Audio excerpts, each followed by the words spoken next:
Okay, this is another balancing redox reaction example, but there's a couple funny things that happen in this one, so I thought I'd go through this one. It is fractional oxidation numbers for the lead, so that's a little weird. Beyond that, we're going to do our same basic thing here. We're going to look for which elements have changing oxidation states. We're going to write our half reactions. We're going to use those half reactions to get some of our coefficients to help us out, and then we're going to go back and we're going to balance the additional species or the other things at the end. Now, when I go to do this, I'm basically seeing oxygen and compound everywhere, hydrogen and compound everywhere, so I'm not too worried about oxygen or hydrogen being the ones that are going to have changing oxidation states. But there's a little trick here that tells me that it's also not going to be nitrogen. If you look at this chemical reaction, everywhere I see nitrogen, it's in the same form. It's in the form as the nitrogen that's part of a nitrate. So since that nitrate doesn't break up and form NO2 or anything different, I'm confident that the nitrogen is not going to change oxidation states. So really, the only things here that I'm too worried about changing oxidation state are the manganese, Mn, and the lead, Pb.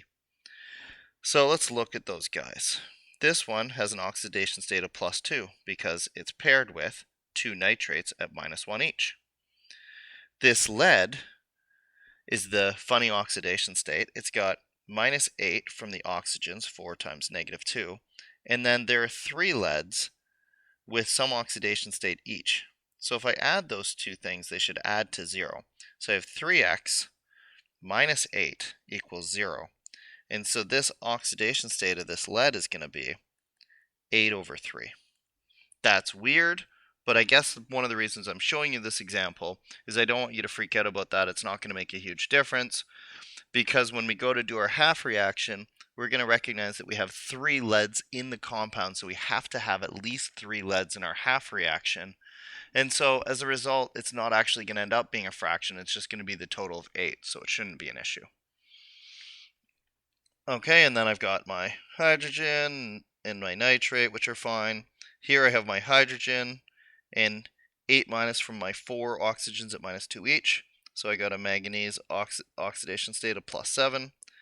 So here's one of my half reactions. Manganese is going from +2 to +7. And then here I have 2 nitrates at -1 each. So I have a lead oxidation state of +2. And my water is just an additional species to make all this work.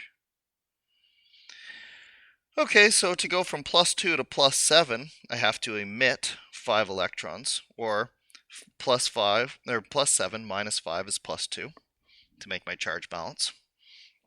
And that's my oxidation. My reduction here is lead, which was at 8/3, but we're not going to worry about that too much because we have 3 of them. So we have 3 8/3, which means that total is a charge of +8.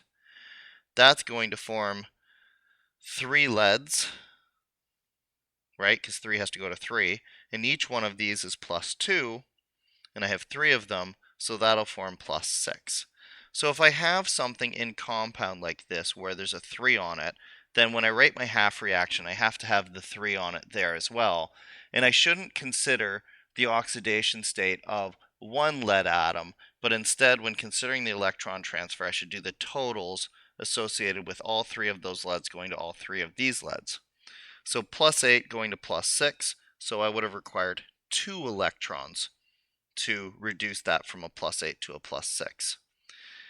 These still aren't balanced. I got 5 going out and 2 going in, so those don't agree. To make those go to a common amount, I'm going to go up to 10 electrons each. So that means I'm going to multiply this reaction by 2. And I'm going to multiply this reaction by 5. 3 times 5 is 15 leads, and that's going to get me 10 electrons.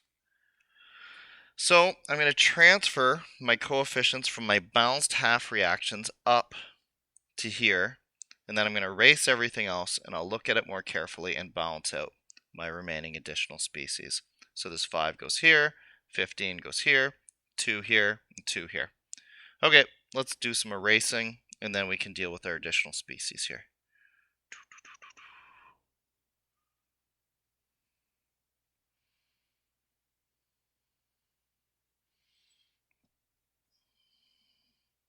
And now I'm just back to a regular balancing question, but it's we're going to have some pretty big numbers with this guy because we got that 15 on that lead there. So looking at it, the next thing I'm going to balance out are the nitrates.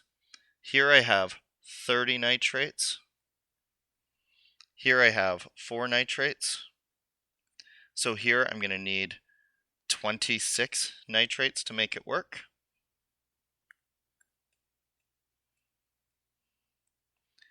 Next, I'm going to look at hydrogen. Here I have 26 hydrogens. Here I have 2 hydrogens, which means I'm going to need 24 hydrogens to make it work, or a coefficient of 12. And then I'm going to look at my oxygens. And here I'm just really checking to make sure that my total number of oxygens works out so that I know that I did this right. 26 times 3 is 78. 5 times 4 is 20. 2 times 2 times 3 is 12. So I have 110 oxygens over here. 98 plus 12, yep, 110. And over here I have 8. 2 times 4. 2 times 15 times 3 is 30, 90 oxygens. And here 12 for 110 oxygens. Hooray, I am balanced. So if you have a fractional oxidation number, don't get bent out of shape about it. Remember, when you're writing your half reaction, you're going to have to put the number at the bottom here, however many of those you have anyways, and that should clear any fractional oxidation numbers.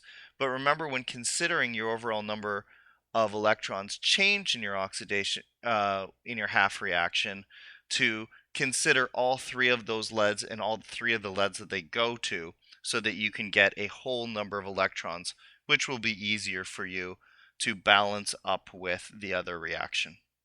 So fractional oxidation numbers are not that big of a deal.